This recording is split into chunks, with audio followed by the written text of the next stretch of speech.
17वीं शताब्दी में जब हर दिशा से सिर्फ मौत का साया मंडरा रहा था, ब्रह्मपुत्र नदी के किनारे एक युद्ध हुआ।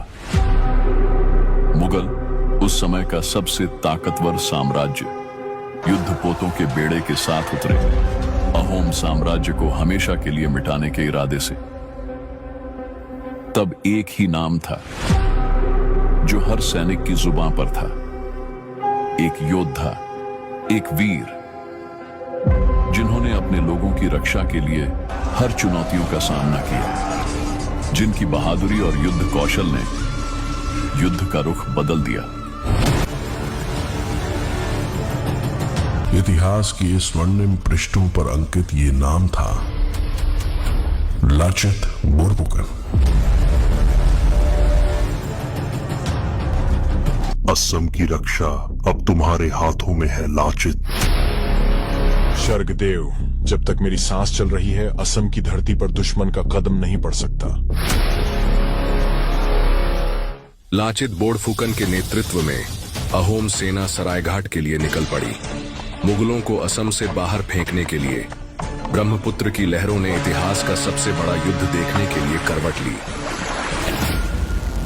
सरायघाट में लाचित बोरफुकन ने अपनी सेना को ब्रह्मपुत्र के किनारे एक विशाल दीवार बनाने का आदेश दिया।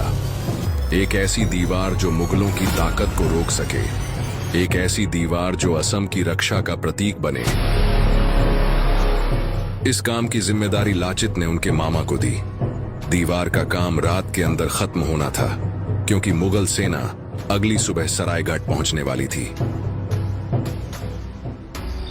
परंतु शाम होते ही लाचित के मामा ने सैनिकों को विश्राम करने के लिए कह दिया, जबकि दीवार का काम अधूरा पड़ा था और मुगल सेना सरायघाट पहुंचने ही वाली थी। जब लाचित दीवार का काम देखने आए तो उन्होंने चारों ओर सन्नाटा पाया। सैनिक गहरी नींद में सो रहे थे और दीवार अधूरी थी। गुस्से में आग की तरह जलते हुए लाचित सीधा अपने मामा के पास गए। सेनापति, अंधेरा हो गया था। मैंने सोचा सुबह सूरज उगने के बाद काम पूरा कर लेंगे।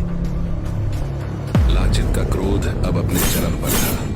उसने अपनी तलवार हवा में उठाई और गरजते हुए बोले, मातृभूमि से बढ़कर कोई नहीं, न मेरा मामा न मेरा परिवार। अगले ही पल तलवार बिजली की तरह गिरी और लाचित के मामा का सिर जमीन पर लुढ़क पड़ा। इस घटना के बाद